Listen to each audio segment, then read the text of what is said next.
नमस्कार साथियों, जैसा कि आप सभी लोगों को पता है कि जो प्रथम चरण का जो मतदान है वो हो चुका है कल। और प्रथम चरण के मतदान में हर पार्टी ने अपनी पूरी ताकत झोंक दी, चाहे वो समाजवादी पार्टी हो या फिर भारतीय जनता पार्टी हो या फिर बहुजन समाज पार्टी हो। तो हर पार्टी ने अपनी सारी ताकत को झोंक दिया था प्रथम चरण के मतदान से पहले चुनाव प्रचार में। तो आज हम बात करेंगे, जब प्रथम चरण का मतदान पूरा हो चुका है तो अब हम बात करेंगे सर्वे को लेकर जो जानकारी सामने आई है। जैसा कि आप सभी लोगों को पता, गोदी मीडिया में क्या चल रहा है वो आप सभी लोगों को पता ही है, लेकिन जो जानकारी हमारे पास आई है वो हम आपके साथ आज साझा करेंगे। किन किन सीटों पर सपा जीत रही है, इंडिया गठबंधन जीत रहा है, और किन किन सीटों पर टक्कर होने की संभावनाएं बन रही हैं। तो सबसे पहले हम बात करेंगे मुरादाबाद की लोकसभा सीट से। मुरादाबाद की लोकसभा सीट, जहां से वर्तमान समय में रुचि बीरा जी समाजवादी पार्टी की प्रत्याशी थी। प्रत्याशी घोषित होते ही उन्होंने बहुत ही दमदार तरीके से, जहां पर शुरुआत में उनका विरोध हुआ, लेकिन मतदान तक होते होते मतदान से पहले सारा समाज एकमुश्त हो गया और यहाँ से रुचि बीरा जी लगभग 1 से 1.5 लाख वोटों से मुरादाबाद से जीत कर जा रही हैं।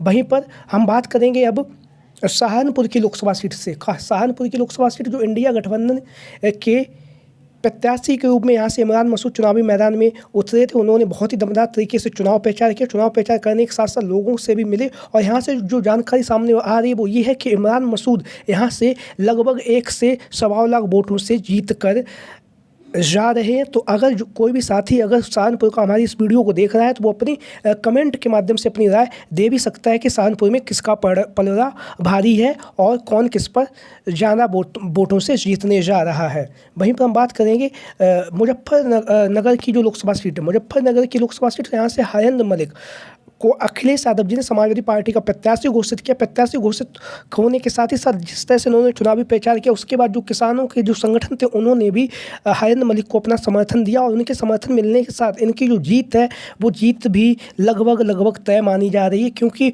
मुजफ्फरनगर की जो लोकसभा सीट है यहाँ से हरेंद्र मलिक लगभग 1 से 1.25 लाख 1.5 लाख वोटों से जीतने जा रहे हैं। वहीं पर हम बात करेंगे कैराना की लोकसभा सीट से। कैराना की लोकसभा सीट, जो आप लोगों को पता है, चर्चाओं का केंद्र बिंदु बनी रही, क्योंकि यहाँ से अखिलेश यादव जी ने तेज तर्रार युवा नेत्री, कर्मठ, जुझारू इकरा हसन को समाजवादी पार्टी का प्रत्याशी घोषित किया था। इकरा हसन ने बहुत ही मेहनत की। बहुत ही मेहनत करने के साथ साथ जो कैराना की लोकसभा सीट है, जो अभी तक की जो जानकारी सामने आ रही है वो ये है कि कैराना की लोकसभा सीट से इकरा हसन जी लगभग 1 लाख वोटों से चुनावी मैदान जीतने जा रही हैं। तो जो भी साथी अगर कैराना की लोकसभा सीट से हमारी इस वीडियो को देख रहे हैं तो वो अपनी राय दे सकते हैं कमेंट के माध्यम से। वहीं से हम बात करेंगे रामपुर की लोकसभा सीट से। रामपुर की लोकसभा सीट, जो आजम खान साहब का गढ़ मानी जाती रही है, यहाँ से आजम खान सांसद भी रह चुके हैं। 2019 के लोकसभा चुनाव में यहाँ से समाजवादी पार्टी ने रिकॉर्ड मतों से जीत हासिल की थी। तो वहीं पर 2024 के चुनाव में यहाँ से अखिलेश यादव जी ने मौलाना मुहिबुल्लाह को समाजवादी पार्टी का प्रत्याशी घोषित किया, और यहाँ से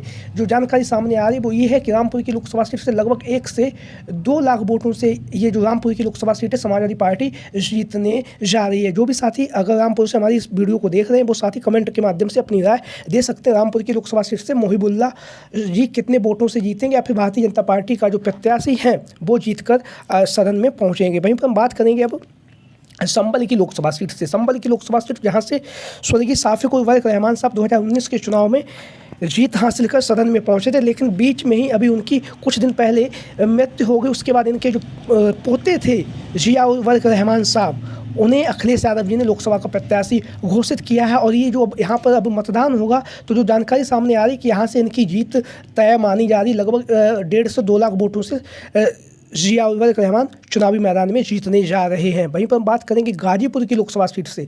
गाजीपुर की लोकसभा सीट से अफजाल अंसारी, जो 2019 के चुनाव में सपा बसपा के गठबंधन में बसपा के प्रत्याशी के रूप में इन्होंने चुनाव लड़ा और रिकॉर्ड मतों से इन्होंने जीत भी हासिल की, लेकिन इस बार समाजवादी पार्टी ने इन पर भरोसा जताया और अफजाल अंसारी को गाजीपुर की जो लोकसभा सीट है वहाँ से प्रत्याशी घोषित कर दिया है। अभी हाल में ही जैसा माहौल है उस माहौल के हिसाब से गाजीपुर की लोकसभा सीट से अफजाल अंसारी कम से कम 2 से 2.25 लाख वोटों से चुनावी मैदान में जीतने जा रहे हैं।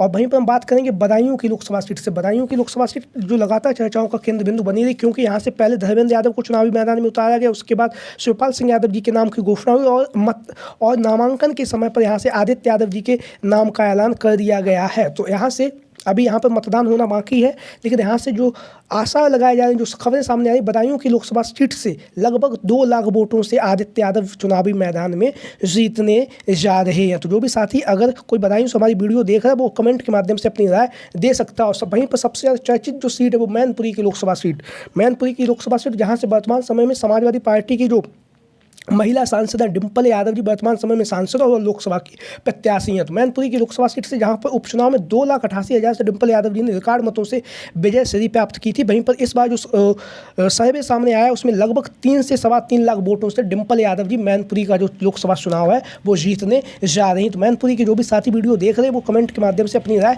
जरूर दें। वहीं पर हम बात करेंगे कन्नौज की लोकसभा सीट से अभी तक प्रत्याशी का ऐलान नहीं हुआ है। अगर यहाँ से अखिलेश यादव जी चुनावी मैदान में उतरते तो लगभग 1.5 से 2 लाख वोटों से समाजवादी पार्टी यहाँ से चुनावी मैदान में फतेह हासिल करेगी। और अगर कोई अन्य प्रत्याशी उतरता जैसा कि चर्चाओं में नाम बने हुए तेज प्रताप यादव या रेखा वर्मा, तो लगभग 1 लाख के आसपास वोटों से यहाँ से समाजवादी पार्टी चुनावी मैदान में जीत हासिल करेगी। और वहीं पर हम बात करेंगे फर्रुखाबाद की लोकसभा सीट से जहाँ से डॉक्टर नवल किशोर साक्य पर अखिलेश यादव जी ने भरोसा जताया और डॉक्टर नवल किशोर साक्य बहुत ही दमदार तरीके से चुनाव प्रचार कर रहे हैं। और यहाँ पर भी जो समाजवादी पार्टी के डॉक्टर नवल किशोर साक्य उनकी जीतने की संभावनाएं काफ़ी ज़्यादा है, क्योंकि इस बार अखिलेश यादव जी ने जो पीडीए का नारा दिया उस नारे के तहत इन्होंने नवल किशोर साक्य को चुनावी मैदान में उतारा है। जो यहाँ पर जो फर्रुखाबाद की लोकसभा सीट है वो साक्य बहुल सीट है। तो ऐसी स्थिति में डॉक्टर नवल किशोर साक्य यहाँ से चुनावी मैदान में जीतने जा रहे हैं। वहीं पर हम बात करेंगे फिरोजाबाद की लोकसभा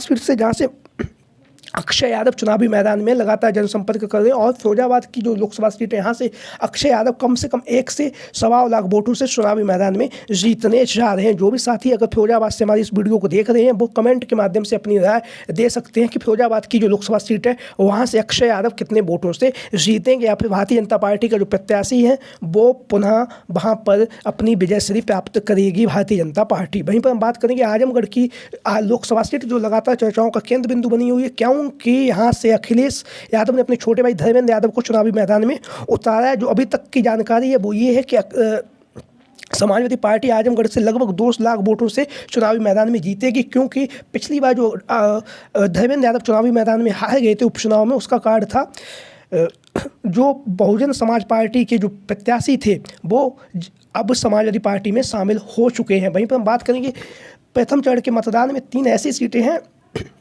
जहाँ पर जो मामला है वो काफ़ी दिलचस्प होता दिखाई दे रहा है। एक तो नगीना की लोकसभा सीट है, दूसरी नगीना के बाद पीलीभीत की लोकसभा सीट है, और वहीं पर एक जो लोकसभा सीट है वो बिजनौर की लोकसभा सीट है। यहाँ ये वो तीनों सीटें हैं जहाँ पर 1% में जीत हार का अंतर स्पष्ट होने वाला है। तो ये जो तीनों सीटें हैं अगर समाजवादी पार्टी के पक्ष में यहाँ से मजबूती के साथ वोट पड़ गया तो इन तीनों सीटों पर समाजवादी पार्टी अपनी विजय श्री प्राप्त कर सकती है। तो ये वो 3 सीटें हैं जहाँ पर अभी पेच फंसा हुआ है। बाद बाकी जो आपको ये लोकसभा प्रत्याशियों को लेकर जो सर्वे बताया है उससे आप लोग कितने सहमत हैं सभी साथी कमेंट बॉक्स में अपनी राय जरूर दें। और इसके साथ ही साथ आप लोगों के क्या विचार है जो हमने लोकसभा प्रत्याशियों में जो बताया जानकारी दी है उससे आप लोग कितना सहमत हैं, सभी साथी कमेंट बॉक्स के माध्यम से अपनी राय दे सकते हैं। और इसी के साथ ही साथ जो भी साथी हमारे इस चैनल पे आज पहली बार आए हैं उस चैनल को सब्सक्राइब कर दें, वीडियो को लाइक कर दें। वीडियो को अंत तक देखने के लिए आप सभी का बहुत बहुत धन्यवाद। जय हिंद, जय भारत, जय समाजवाद, जय अखिलेश मिशन 2024। वीडियो को अंत तक देखने के लिए आप सभी का बहुत बहुत धन्यवाद। तो सभी साथी कमेंट बॉक्स के माध्यम से इस सर्वे पर अपनी राय दे सकते हैं। जय हिंद, जय भारत।